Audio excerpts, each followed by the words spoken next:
जय हिंद दोस्तों, मैं राजकुमार आप सभी का स्वागत करता हूं ज्ञानपीठ जीके पॉइंट के इस यूट्यूब चैनल पर। दोस्तों आइए शुरू करते हैं एसएससी जीडी जीके जीएस का जो सेट नंबर 57 है। इससे पहले मैंने 56 मॉक टेस्ट अपलोड किए हैं। और दोस्तों आपसे एक रिक्वेस्ट है, अगर आप वीडियो को देख रहे हैं तो लास्ट तक देखिएगा। और दोस्तों बहुत प्रश्न हमारी वीडियो से आए हैं अभी तक जो भी शिफ्टें हुई हैं। तो अगर आप मतलब विश्वास नहीं हो तो आप पूरा लेक्चर पढ़ के देखिएगा और आपको आने वाली जो भी शिफ्टें रहेंगी उसमें बहुत कुछ हेल्प होगी। तो चलिए पहले प्रश्न की ओर चलते हैं। यदि आपने चैनल को सब्सक्राइब नहीं किया है तो चैनल को सब्सक्राइब कर लीजिएगा। और आपसे एक रिक्वेस्ट है दोस्तों, चैनल अगर वीडियो अच्छी लगे तो इसको अपने दोस्तों के साथ शेयर जरूर करना। तो पहले प्रश्न की ओर चलते हैं। क्या कहा गया है पहले प्रश्न में? दोस्तों पहला प्रश्न आपके स्क्रीन पर दिख रहा होगा। क्या कहा गया? सन 1784 में एशियाटिक सोसाइटी ऑफ बंगाल की स्थापना किसने की थी? सन 1784 में एशियाटिक सोसाइटी ऑफ बंगाल की स्थापना किसने की?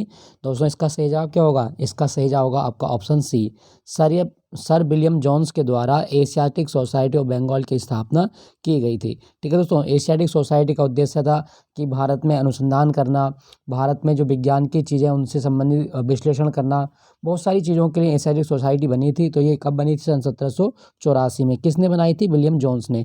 क्लियर बात दोस्तों, आप याद रखिएगा। दोस्तों यहाँ पे ऑप्शन की बात करें तो यहाँ पे लिखा गया है राजा राम मोहन राय। दोस्तों राजा राम मोहन राय, इन्हें भारतीय पुनर्जागरण का जनक कहा जाता है। और राजा राम मोहन राय ने 1815 में आत्मीय सभा की स्थापना की थी। राजा राम मोहन राय ने 1815 में आत्मीय सभा बनाई। और दोस्तों यही आत्मीय सभा 1828 में किस नाम से जानी गई? तो 1828 में इसको ब्रह्म समाज का नाम दिया गया। तो ये आप याद रखना कि ब्रह्म समाज की स्थापना कब हुई थी दोस्तों? ब्रह्म समाज की स्थापना 1828 ईस्वी में हुई थी राजा राम मोहन राय के द्वारा। क्लियर हुआ? अच्छा, अगर आपसे पूछा जाए दोस्तों कि राजा राम मोहन राय को राजा की उपाधि किसने दी थी? तो दोस्तों राजा की उपाधि इनको दी थी अकबर सेकंड के द्वारा। राजा की उपाधि इनको अकबर सेकंड के द्वारा दी गई है, ये भी आप याद रखिएगा। और दोस्तों राजा राम मोहन राय जो हैं, इन्होंने भारत में फारसी भाषा का पहला समाचार पत्र जिसका नाम था मिरातुल अखबार, तो मिरातुल अखबार भी शुरू किया था 1822 ईस्वी में। ये आप याद रखना, 1822 ईस्वी में भारत ने फारसी भाषा का पहला समाचार पत्र शुरू किया गया था राजा राम मोहन राय के द्वारा। और दोस्तों राजा राम मोहन राय ने लॉर्ड विलियम बेंटिक की सहायता से भारत में सती प्रथा का अंत करवाया था। भारत में सती प्रथा का अंत किसने करवाया? तो जवाब होगा राजा राम मोहन राय के द्वारा इनका अंत करवाया गया था। ठीक है दोस्तों। दोस्तों राजा राम मोहन राय की किताब भी आप याद रखना, और वो किताब है आपकी गिफ्ट टू मोनोथिस्ट। ये बहुत आती है एग्जाम में, गिफ्ट टू मोनोथिस्ट। ये किसके द्वारा लिखी गई है? तो दोस्तों गिफ्ट टू मोनोथिस्ट लिखी गई है राजा राम मोहन राय के द्वारा। क्लियर हुआ? अच्छा चलिए अगले प्रश्न की ओर चलते हैं। दोस्तों यहाँ पे एक ऑप्शन में लिखा गया हेनरी बिबियन डोरेजियो। ये बड़ा इंपॉर्टेंट नाम है। और आपसे कहीं पूछा जाए दोस्तों कि भारत में यंग बंगाल आंदोलन या यंग बंग आंदोलन की शुरुआत कब की गई थी? दोस्तों यंग बंग आंदोलन ये किसके द्वारा शुरू किया गया? तो हेनरी बिबियन डोरेजियो के द्वारा ये शुरू किया गया था। दोस्तों इस आंदोलन का जो उद्देश्य था वो था प्रेस की स्वतंत्रता को बहाल करना, साथ साथ जमींदारों के जो अत्याचार थे उनको उनके खिलाफ आवाज़ उठाना, भारत में जो लोक कल्याण के कार्य थे उसके लिए जो यंग बंगाल आंदोलन था वो शुरू किया गया था। किसके द्वारा? हेनरी बिबियन डोरेजियो के द्वारा। और दोस्तों एक और इम्पोर्टेंट बात इसके बारे में आप याद रखना, हेनरी बिबियन डोरेजियो को आधुनिक भारत का प्रथम राष्ट्रीय कवि माना गया है। आधुनिक भारत का प्रथम राष्ट्रीय कवि किसे माना गया? तो आधुनिक भारत का प्रथम राष्ट्रीय कवि हेनरी बिबियन डोरेजियो को माना गया है। ये भी आपको याद रखना है। क्लियर हुआ दोस्तों? तो आपका इसका सही जवाब क्या हो जाएगा? एशियाटिक सोसाइटी ऑफ बंगाल की स्थापना सर विलियम जोन्स के द्वारा सन 1784 में की गई थी। नेक्स्ट प्रश्न की ओर चलते हैं। क्वेश्चन संख्या 2 क्या कहा गया है? राष्ट्रीय बाल अधिकार संरक्षण आयोग की स्थापना कब की गई? दोस्तों बच्चों के लिए एनसीपीसीआर जो बना, राष्ट्रीय बाल अधिकार संरक्षण आयोग, तो ये कब बना था दोस्तों? 2007 में राष्ट्रीय बाल अधिकार आयोग की स्थापना की गई थी। ठीक है दोस्तों। दोस्तों अगर आपसे पूछे कि इसके अध्यक्ष कौन है वर्तमान में, तो प्रियांक कानूनगो ये राष्ट्रीय बाल अधिकार संरक्षण आयोग के अध्यक्ष हैं आज के समय। ये आप याद रखिएगा। दोस्तों क्या आपको पता है कि भारत में राष्ट्रीय बाल दिवस कब होता है? दोस्तों भारत में 14 नवंबर को हम चिल्ड्रन डे मनाते हैं। तो 14 नवंबर चिल्ड्रन डे याद रखना, पूछ लेता है एग्जाम में। 14 नवंबर चिल्ड्रन डे। क्लियर हुआ दोस्तों। दोस्तों यहाँ पे लिखा गया है 2005। अगर आपसे पूछे सूचना का अधिकार ये भारत में कब लागू हुआ था, तो सूचना का अधिकार अधिनियम 2005 में भारत में लागू हुआ था, 12 अक्टूबर को लागू हुआ था, ये भी आप याद रखिएगा। 2008 की बात करूं दोस्तों, 2008 में इसरो ने चंद्रयान-1 लॉन्च किया था। इसरो का चंद्रयान-1 2008 में लॉन्च हुआ था। और दोस्तों 2001 में भारत में सर्व शिक्षा अभियान की शुरुआत की गई थी। सर्व शिक्षा अभियान की शुरुआत कब की गई दोस्तों, 2001 में सर्व शिक्षा अभियान की शुरुआत की गई थी। क्लियर हुआ दोस्तों। ये सारे बिंदु आपको याद रखने हैं। और दोस्तों एक चीज़ मैं आपको और बता दूं, 2001 में जो संयुक्त राष्ट्र संघ है, संयुक्त राष्ट्र संघ को शांति का नोबेल भी दिया गया था। का अगर क्वेश्चन आए कि यूएनओ को शांति का नोबेल किस वर्ष मिला, 2001 में मिला था। और 2001 में लता मंगेशकर को भारत रत्न मिला था। लता मंगेशकर को भारत रत्न कब मिला, तो 2001 में इनको भारत रत्न दिया गया था। क्लियर हुआ दोस्तों। तो इसका सही जवाब क्या होगा आपका, ऑप्शन ए, राष्ट्रीय बाल अधिकार संरक्षण आयोग 2007 में बना था। नेक्स्ट प्रश्न की ओर चलते हैं। क्वेश्चन का क्या कहा गया, भारत के चुनाव आयुक्त की नियुक्ति कौन करता है। दोस्तों भारत के चुनाव आयुक्त की नियुक्ति जो करता है वो करता है हमारा राष्ट्रपति। ऑप्शन बी इसका सही जवाब है, राष्ट्रपति। दोस्तों अगर आपसे पूछा जाए कि भारत में आर्टिकल 324 जो संविधान का है ये क्या बात करता है, दोस्तों आर्टिकल 324 जो है ये चुनाव आयोग के बारे में बात करता है। तो चुनाव आयोग का गठन कौन से आर्टिकल के तहत किया गया है, अनुच्छेद 324 के तहत। तो चुनाव आयोग में जो भी आयुक्त की नियुक्ति होती है वो राष्ट्रपति द्वारा की जाती है, ये भी आप याद रखिएगा। और दोस्तों भारत में जो मतलब चुनाव आयोग कब बना था, दोस्तों चुनाव आयोग बना था वैसे 25 जनवरी 1950 को। और 25 जनवरी को भारत में राष्ट्रीय मतदाता दिवस मनाया जाता है, ये भी आप याद रखना, पूछ लेता है एग्जाम में। और दोस्तों यहाँ पे एक चीज़ मैं आपको और बता दूं, भारत में पहले चुनाव आयुक्त कौन थे, तो भारत में पहले चुनाव आयुक्त थे सुकुमार सेन। भारत में पहले चुनाव आयुक्त कौन थे, सुकुमार सेन पहले चुनाव आयुक्त थे। और महिलाओं में पूछेगा तो बी.एस. रमा देवी, बी.एस. रमा देवी ये भारत की पहली महिला मुख्य चुनाव आयुक्त थी। क्लियर हुआ दोस्तों, ये भी आप याद रखेंगे। दोस्तों यहाँ पे लिखा गया आपका महान्यायवादी, महान्यायवादी बोलते हैं अटॉर्नी जनरल। भारत सरकार का प्रथम विधि अधिकारी कौन है, वो उसका महान्यायवादी होता है। और महान्यायवादी को भारत के किसी भी हाई कोर्ट में या किसी भी न्यायालय में मतलब क्या करने का अधिकार होता है, भाग लेने का अधिकार है। ठीक है, तो सुनवाई करने का अधिकार इसके पास होता है, ये भी आप याद रखें। कैग, कैग का आर्टिकल कौन सा दोस्तों, कैग का आर्टिकल है आर्टिकल 148। कैग का काम क्या होता है दोस्तों, कैग का काम है भारत सरकार की संचित निधि या आकस्मिक निधि से जो भी पैसा निकाला जा रहा है उसको क्या करना, उसकी ऑडिटिंग करना, ये भी आप याद रखिएगा। क्लियर हुआ। तो भारत में चुनाव आयुक्त की नियुक्ति कौन करता है, राष्ट्रपति करता है। सही जवाब होगा आपका ऑप्शन बी। नेक्स्ट प्रश्न की ओर चलते हैं दोस्तों। मानसून किस भाषा का शब्द है, दोस्तों मानसून किस भाषा का शब्द है ये हमें बताना है। तो इसका सही जवाब क्या होगा, आपका ऑप्शन बी, अरबी भाषा का शब्द है मानसून। याद रखना दोस्तों, अरबी भाषा का शब्द मानसून है। दोस्तों जापानी भाषा का शब्द आप याद रखिएगा सुनामी। सुनामी किस भाषा का शब्द है, तो सुनामी जो है ये जापानी भाषा का शब्द है। पूछ सकता है आपके एग्जाम में, इसको आप याद रखें। अगर आपसे पूछे चाय, चाय किस भाषा का शब्द है, तो चाय चीनी भाषा का शब्द है। ठीक है दोस्तों, क्लियर हुआ। चलिए अगले प्रश्न की ओर। तो मानसून जो है ये अरबी भाषा का शब्द है। और अरबी भाषा के कौन से शब्द से इसकी उत्पत्ति हुई है, मौसिन। अरबी भाषा के मौसिन शब्द से मानसून शब्द की उत्पत्ति की गई है। क्लियर हुआ दोस्तों, याद रखना, पूछ लेता है एग्जाम में। अच्छा दोस्तों यहाँ पे ना एक शब्द लिखा गया था, ये भाषा।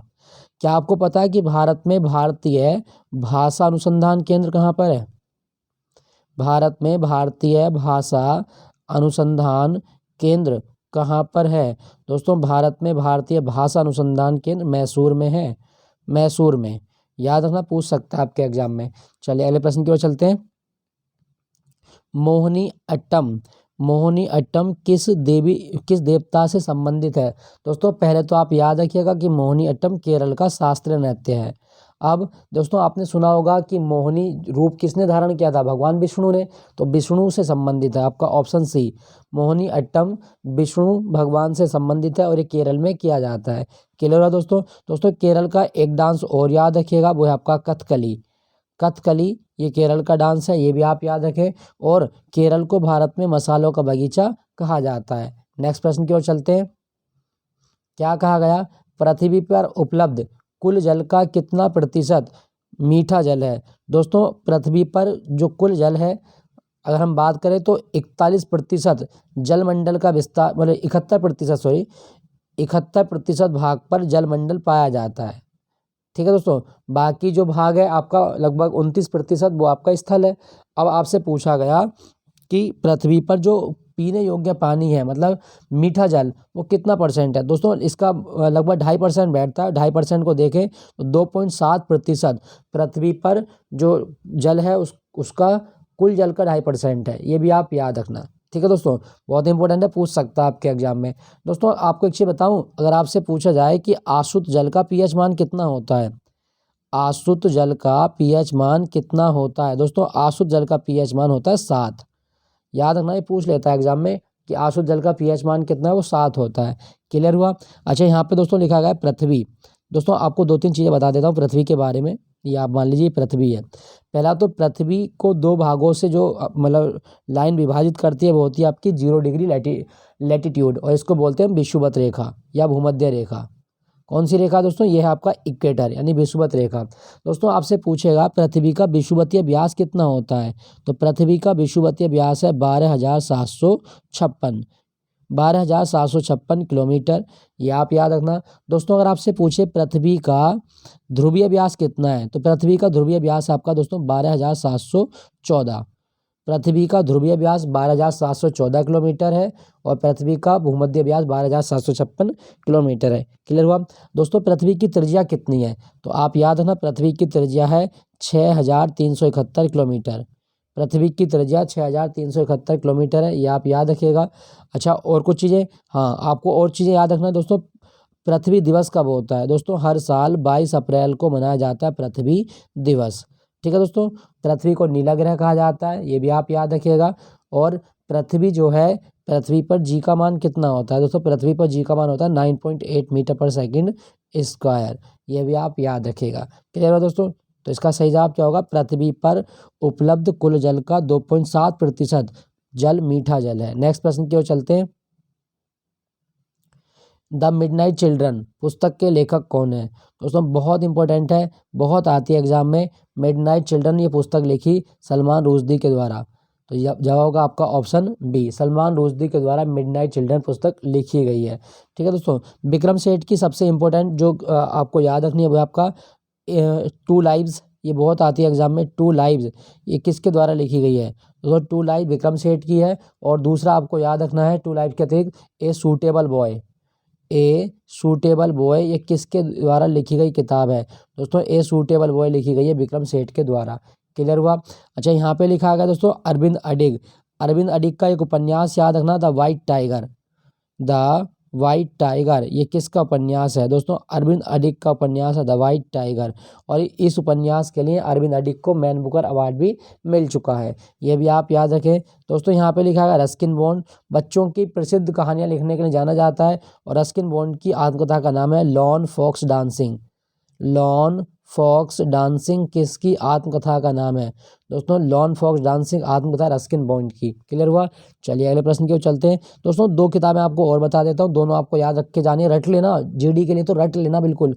एक किताब है आपकी the India story. The India story ये पुस्तक किसके द्वारा लिखी गई है? दोस्तों आरबीआई के गवर्नर थे बिमल जालान। बिमल जालान के द्वारा पुस्तक इंडिया स्टोरी लिखी गई है। ये बहुत इंपॉर्टेंट किताब है, आपसे पूछी जा सकती है। क्लियर हुआ? एक किताब और आपको याद रखनी है, वो किताब है आपकी गुलामगिरी। ये भी किताब बहुत आती है एग्जाम में। तो गुलामगिरी किताब मराठी भाषा में लिखी गई है, और किसने लिखी? दोस्तों ज्योतिबा फुले के द्वारा गुलामगिरी किताब को लिखा गया है। ज्योतिबा फुले, ज्योतिबा फुले के द्वारा गुलामगिरी किताब लिखी गई है। क्लियर हुआ? चलिए अगले प्रश्न की ओर चलते हैं। कथक नर्तक पंडित बिरजू महाराज का संबंध किस घराने से है? दोस्तों कथक नर्तक बिरजू महाराज जो हैं ये कौन से घराने संबंधित है? सही जवाब होगा आपका ऑप्शन डी, लखनऊ घराने से संबंधित है। लखनऊ घराने से संबंधित है कथक महाराज बिरजू बिरजू महाराज, ये भी आप याद रखिएगा। ठीक है दोस्तों मैं बात करूं कथक की, अगर आपसे पूछा जाए राष्ट्रीय कथक संस्थान कहाँ पर है, दोस्तों राष्ट्रीय कथक संस्थान ये उत्तर प्रदेश में है और ये लखनऊ में है। राष्ट्रीय कथक संस्थान कहाँ पर है, उत्तर प्रदेश के लखनऊ में है, लखनऊ में। आप याद रखना, पूछ सकता है आपके एग्जाम में। नेक्स्ट प्रश्न की ओर चलते हैं। कौन सा अधिकार 44वें संविधान संशोधन के द्वारा अनुच्छेद 301 के तहत कानूनी अधिकार बना दिया गया। कहने का मतलब है कि कौन सा अधिकार था जिसे हमने रिमूव किया और रिमूव करने के बाद में मूल अधिकारों से क्या कर दिया, हमने इसको बना दिया एक विधिक अधिकार। तो दोस्तों 44वें संविधान संशोधन के द्वारा हमने संपत्ति के अधिकार को मूल अधिकारों की श्रेणी से हटाकर एक कानूनी अधिकार बना दिया गया था। और यहाँ पे आपको याद रट के जाना है कि कौन से प्रधानमंत्री की सरकार थी। दोस्तों ये सब हुआ था मोरारजी देसाई के काल में। मोरारजी देसाई की सरकार में संपत्ति के अधिकार को मौलिक अधिकारों की श्रेणी से हटा दिया गया था। याद रखना, पूछ सकता है दोस्तों, बहुत इंपॉर्टेंट है, याद रट के जाना बिल्कुल इसको आप। अच्छा दोस्तों, यहाँ पे लिखा गया आपका समानता का अधिकार अनुच्छेद 14 में लिखा गया। धार्मिक स्वतंत्रता का अधिकार अनुच्छेद 25 से 28 में लिखा जाता है, अनुच्छेद 25 से 28, ये भी आप याद रखना। शोषण के विरुद्ध अधिकार अनुच्छेद 23-24, शोषण के विरुद्ध अधिकार अनुच्छेद 23-24 के बारे में उल्लेख करता है, ये आप याद रखिएगा। क्लियर है दोस्तों। चलिए अगले प्रश्न की ओर चलते हैं। पंडवानी किस राज्य का लोकगीत है। दोस्तों पंडवानी किस राज्य का लोक संगीत है, हमें बताना है। दोस्तों पंडवानी आपने सुना भी होगा और मेरी क्लास में अगर आपने पढ़ा होगा तो बहुत, मैंने कई बार बताया है, पंडवानी ये छत्तीसगढ़ का लोक संगीत है। Option C Chhattisgarh. दोस्तों छत्तीसगढ़ कब बना था, 1 नवंबर 2000 में छत्तीसगढ़ की स्थापना की गई थी। और छत्तीसगढ़ में आपको याद रखना है एक Indravati tiger reserve, Indravati tiger reserve ये कहाँ पर है, ये आपका छत्तीसगढ़ में।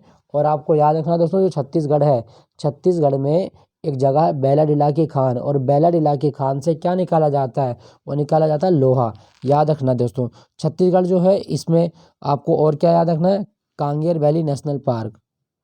कांगेर वैली नेशनल पार्क कहाँ पर है, तो दोस्तों कांगेर वैली नेशनल पार्क आपका छत्तीसगढ़ में, ये भी आप याद रखिएगा। और दोस्तों जो छत्तीसगढ़ है ना, छत्तीसगढ़ के बारे में एक बिंदु आप और याद रखना, छत्तीसगढ़ में गुरु घासीदास टाइगर रिजर्व भी है। क्लियर हुआ। तो पंडवानी कहाँ का नृत्य है, छत्तीसगढ़ का नृत्य है पंडवानी, ऑप्शन सी। नेक्स्ट प्रश्न की ओर चलते हैं।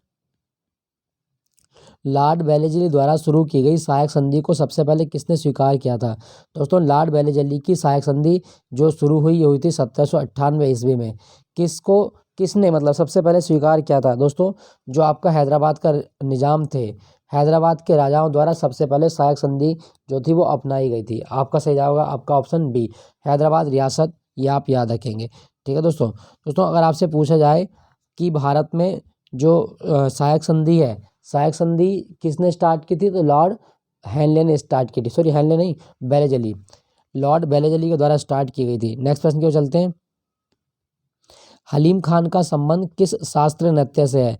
दोस्तों हलीम खान का संबंध है कुचिपुड़ी से, ऑप्शन बी, कुचिपुड़ी नृत्य से संबंधित है हलीम खान। पूछा जाए तो आप इसको याद रखिएगा।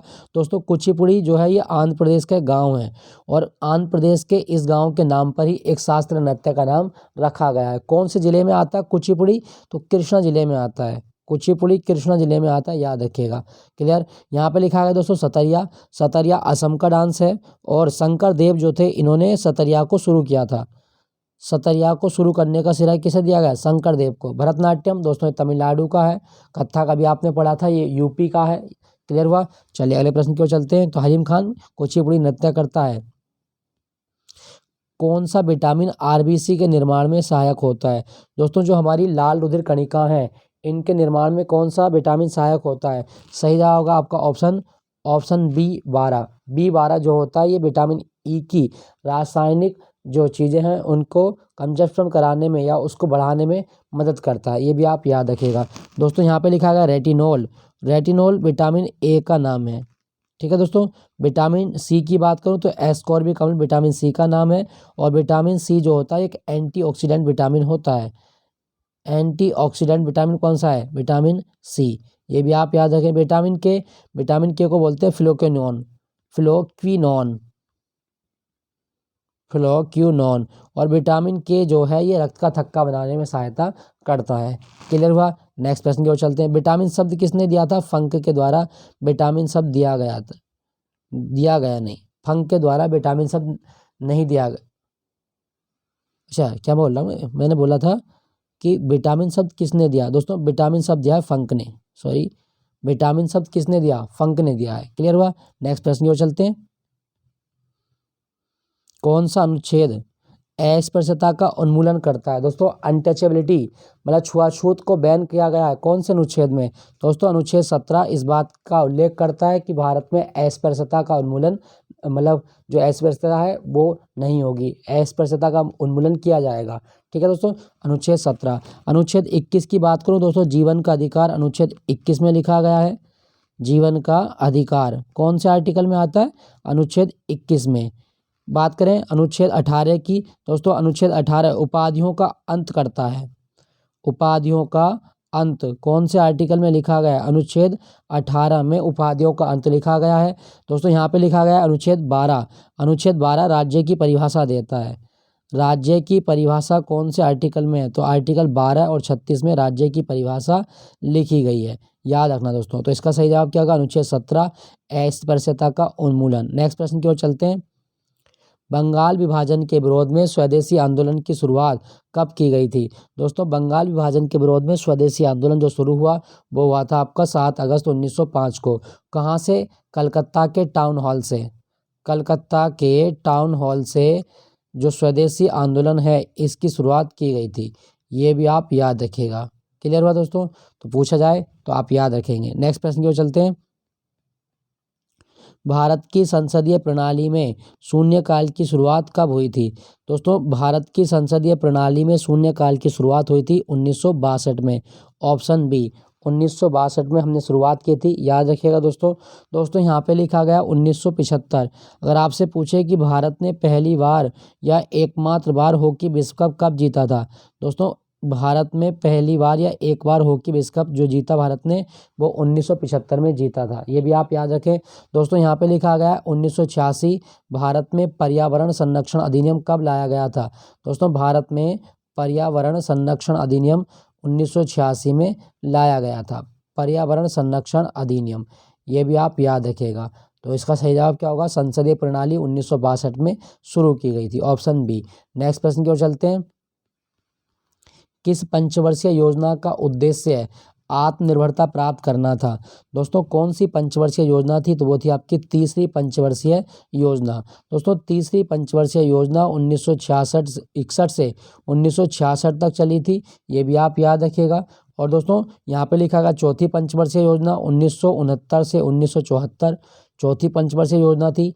पांचवी पंचवर्षीय योजना की बात करूं दोस्तों, पांचवी पंचवर्षीय योजना एक ऐसी योजना थी जो 4 साल चली थी, यानी कि 1974 से लेकर 1978 तक पांचवी पंचवर्षीय योजना चली थी, ये भी आप याद रखिएगा। और पांचवी पंचवर्षीय योजना में गरीबी हटाओ का नारा दिया गया था। क्लियर हुआ? चलिए अगले प्रश्न की ओर चलते हैं। रोशन कुमारी का संबंध किस शास्त्रीय नृत्य से है? दोस्तों रोशन कुमारी, इसका सही जवाब होगा आपका ऑप्शन बी, कथक नृत्य से संबंधित है रोशन कुमारी, याद रखिएगा दोस्तों, पूछ सकता है। कथकली आपको बता चुके हैं, केरल का, सतरिया आपको असम का याद रखना है। नेक्स्ट प्रश्न की ओर चलते हैं। किस अनुच्छेद में न्यायपालिका का कार्यपालिका से पृथक्करण किया गया है? दोस्तों न्यायपालिका के काम में कार्यपालिका और कार्यपालिका के काम में न्यायपालिका कोई भी हस्तक्षेप नहीं करेगी। कौन से आर्टिकल में ये बात है? अनुच्छेद 50 में इस बात का उल्लेख किया गया है। और दोस्तों अनुच्छेद 50 में इस बात का उल्लेख है, ये आप याद रखें। अनुच्छेद 51, दोस्तों अनुच्छेद 51 वैश्विक शांति और भारत की विदेश नीति के बारे में प्रावधान करता है। भारत की विदेश नीति के बारे में प्रावधान किसमें किया गया? वो किया गया अनुच्छेद 51 में। अनुच्छेद 48 की बात करूं तो ये कृषि और पशुपालन के बारे में बात करता है, कृषि व पशुपालन, ये भी आप याद रखिएगा। यहाँ पे लिखा गया अनुच्छेद 49। अनुच्छेद 49 ये जो ऐतिहासिक इमारत होती है हमारी राष्ट्रीय धरोहर या राष्ट्रीय महत्व के स्मारक, उनका संरक्षण करने की बात इसमें की गई है। तो इसका सही जवाब क्या होगा आपका? ऑप्शन ए, अनुच्छेद 50 में न्यायपालिका कार्यपालिका से पृथक की गई है। नेक्स्ट प्रश्न की ओर चलते हैं। चोल कालीन बृहदेश्वर मंदिर कहाँ पर स्थित है? दोस्तों चौलकालीन बृहदेश्वर मंदिर जो स्थित है यह आपका तंजौर में। आपका सही जवाब होगा आपका ऑप्शन सी, तंजौर में स्थित है, यह आप याद रखिएगा। अच्छा दोस्तों, तंजौर का बृहदेश्वर मंदिर किसने बनवाया था? राजराज चोल ने बनवाया था। राजराज चोल के द्वारा तंजौर का बृहदेश्वर मंदिर बनवाया गया है, ये भी आप याद रखिएगा। क्लियर हुआ? चलिए अगले प्रश्न की ओर चलते हैं। अच्छा दोस्तों, यही था आपका मॉक टेस्ट। 20 प्रश्न आपके थे और आई होप कि आपको सेशन अच्छा लगा होगा। दोस्तों यहाँ पर ना एक चीज़ आप और याद रखना, मदुरई के बारे में कभी क्वेश्चन आए कि मदुरई कौन सी नदी के किनारे? वैगई नदी के किनारे। वैगई नदी के किनारे मदुरई स्थित है। अब दोस्तों यहाँ से एक सबसे इम्पोर्टेंट क्वेश्चन क्या पूछता है कि एक तो मीनाक्षी मंदिर पूछेगा, भारत में मीनाक्षी मंदिर ये कहाँ पर है? दोस्तों भारत में मीनाक्षी मंदिर मदुरई में है। क्लियर? दूसरा आपको याद रखना है दोस्तों, मदुरई में और क्या है? दोस्तों मदुरई में जो गांधी जी थे उन्होंने अपने वस्त्र त्यागे थे, तो गांधी जी हाफ नेक्ड कहाँ से हुए थे?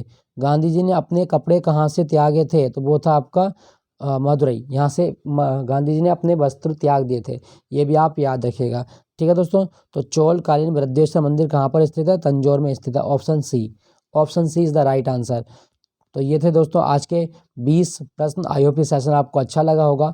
अच्छा लगे तो एक लाइक ज़रूर करना और वीडियो को पूरा देखने के लिए आप सभी का धन्यवाद। चैनल को सब्सक्राइब जरूर कर लीजिएगा ताकि आने वाली नोटिफिकेशन की जो सूचना है वो आपको मिलती रहे। उसके बाद में मैं एक चीज़ बता दूं दोस्तों, ये जो एसएससी जीडी की सीरीज़ है ये मैं जब तक जारी रखूँगा जब तक पूरे पेपर नहीं होते। तो आपको ऐसा नहीं है कि एसएससी जीडी के लिए ही फोकस करना है। अगर आप CHSL की तैयारी कर रहे हैं तो भी आप इस मॉक टेस्ट को पढ़ सकते हैं। बहुत कुछ जानने को मिलेगा, बहुत नॉलेज भरे सेशन होते हैं ये मेरे। तो चलिए मिलता हूँ आपको अगले मॉक टेस्ट के साथ। Thank you for watching Jnanpith JK point.